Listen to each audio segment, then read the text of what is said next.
Assalamualaikum warahmatullahi wabarakatuh. Perkenalkan, nama saya Muhammad Rizwan Milaki dan saya bersama rekan saya Raihan Gifari.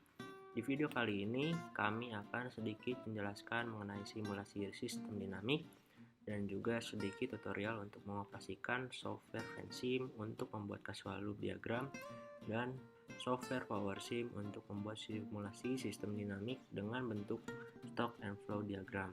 Contoh studi kasus yang kami ambil yaitu pasokan dan distribusi pada gangguan pendistribusian BBM di PT Pertamina.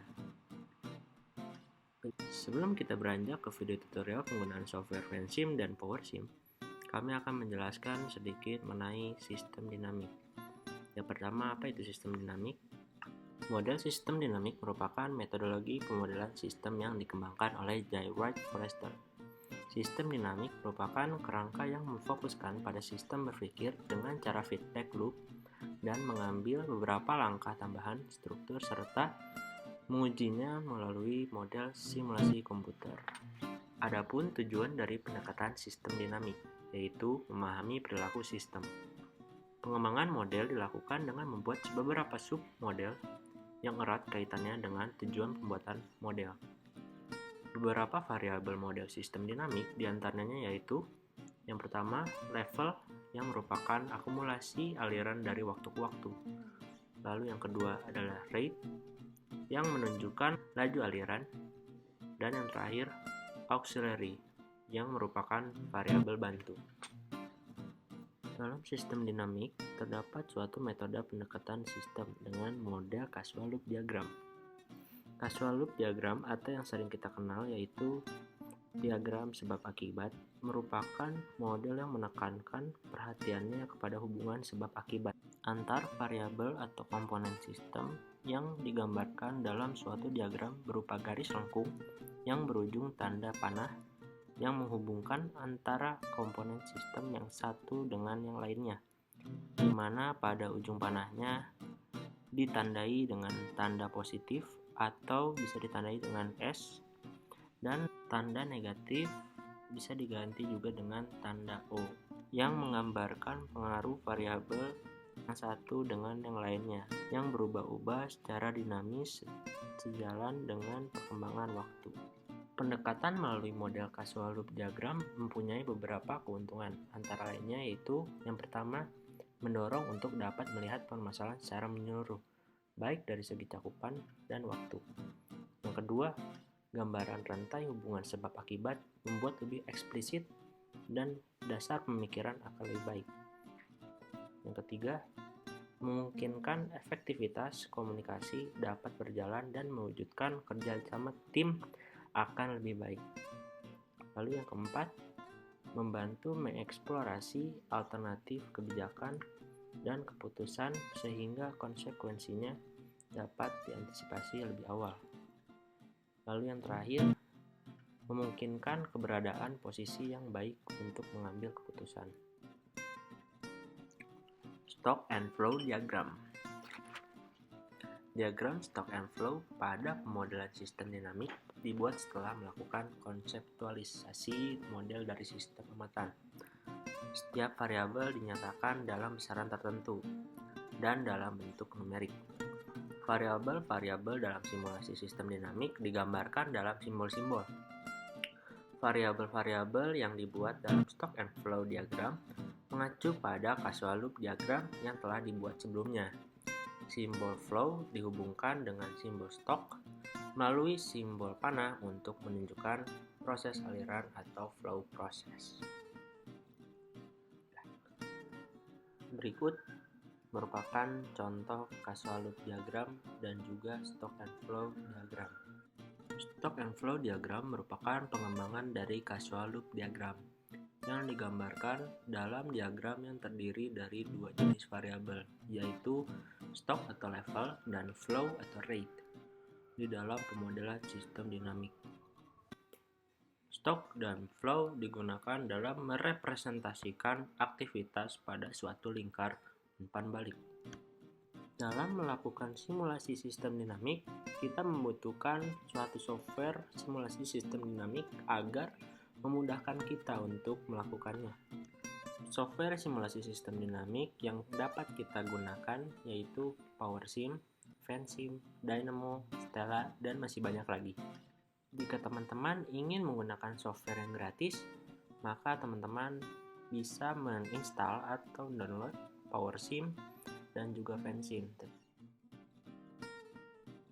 Membuat causal loop diagram menggunakan software FanSim.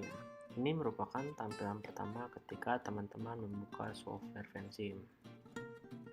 Pada software FanSim terdapat 4 part diagram, yaitu variable, level, row, dan rate.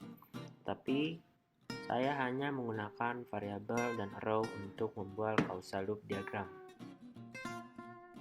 Berikut merupakan langkah-langkah membuat causal loop diagram di FanSim. Langkah pertama yaitu kita menentukan variabel-variabel yang terlibat dalam kasus yang kita bawakan.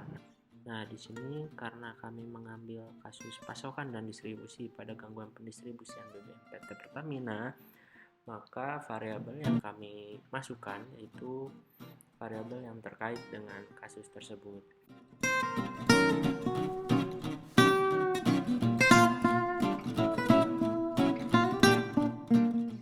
Langkah selanjutnya yaitu kita menghubungkan variabel sebab dan akibat.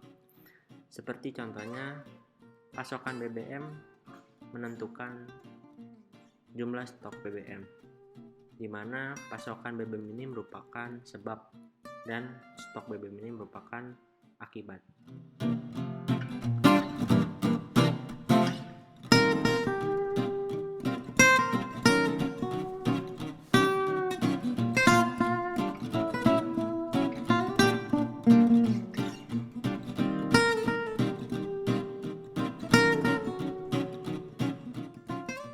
Terakhir yaitu menentukan polaritas hubungan variabel sebab akibat.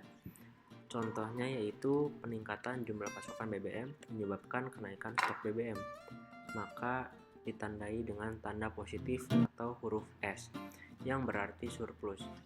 Korelasi yang berlawanan ditandai dengan tanda negatif atau huruf O. Jika stok BBM semakin besar, maka volume pasokan BBM akan semakin kecil.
Ya, untuk tahap kedua atau tahap berikutnya, kita isikan data yang telah kita dapatkan ke masing-masing diagram.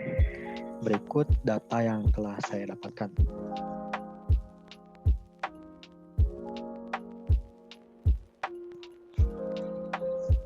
Tetapi sebelum itu kita ganti dulu settingan waktunya ke menu yang di toolbar ini. Bisa lihat ke change project setting yang ada gambar kunci dan bank. Kita klik ke time measurement.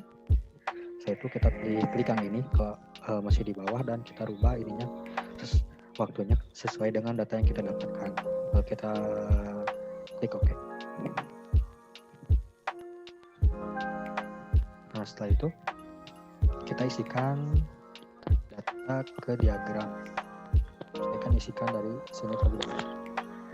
Nah, di sini kita didapatkan 4 hari.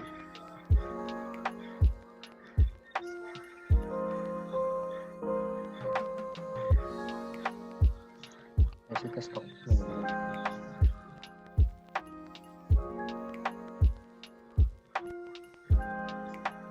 Apabila unitnya tidak ada, kita bisa tambahkan di sini dan masukkan unit yang dari data yang kita dapatkan. Misalnya yang tidak ada di otomatis di sini. Lalu kita pencet finish. Nah, karena saya sudah ada semua, jadi kita tinggal tuliskan saja. Kenapa harus dibuat begitu? Agar terbaca oleh sistemnya.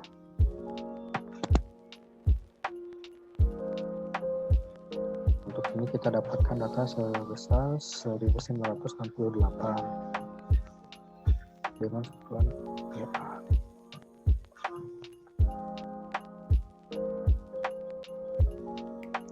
Ini dikali sama ini.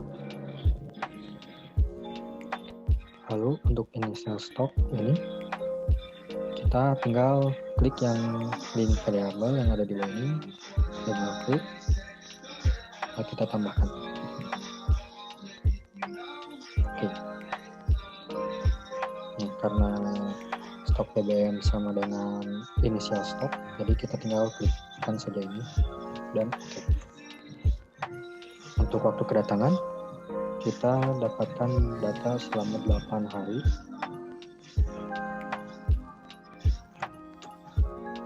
Masukkan BBM, kita dapatkan 2000 data per day dikali waktu kedatangan BBM. Oh maaf. Nah, kita harus juga cermati tandanya. Kalau seperti tadi salah dan tidak terbaca. Lalu faktor delay kita dapatkan sebesar 0,3. Nah, ini juga kurang 1. Nah, untuk laju pasokan BBM kita tinggal ini dibagi atau delay. Setelah itu kita ke realisasi distribusi. Data didapatkan sebesar 2160 liter per hari. Oh, maaf.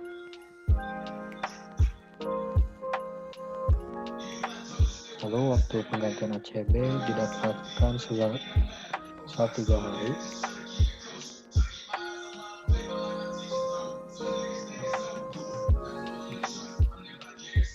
Ini didapatkan sebesar 2 hari.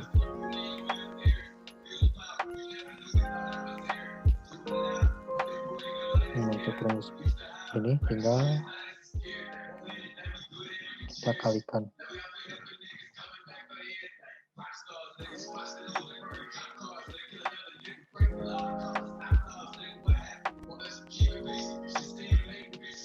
Oh, ada yang salah.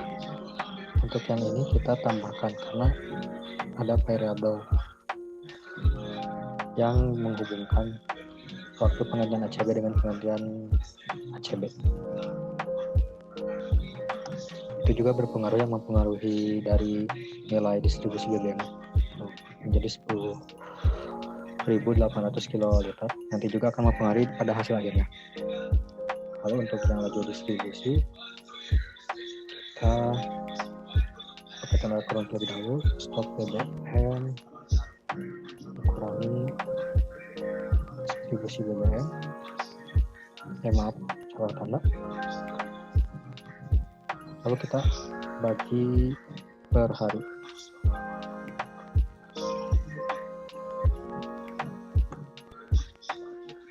Nah, setelah itu kita juga dapat data permintaan real ini sebesar 2.232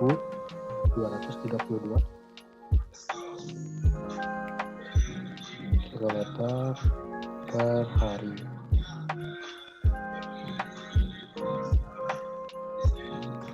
Itu untuk mendapatkan service level, kita di rumusnya laju distribusi dibagi permintaan real.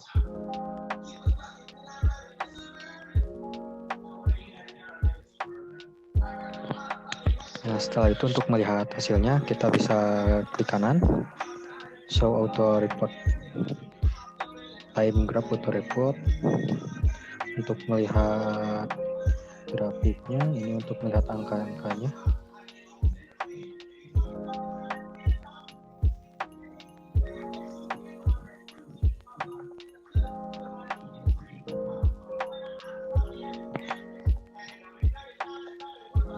Agar kita lebih tahu informasi yang didapatkan.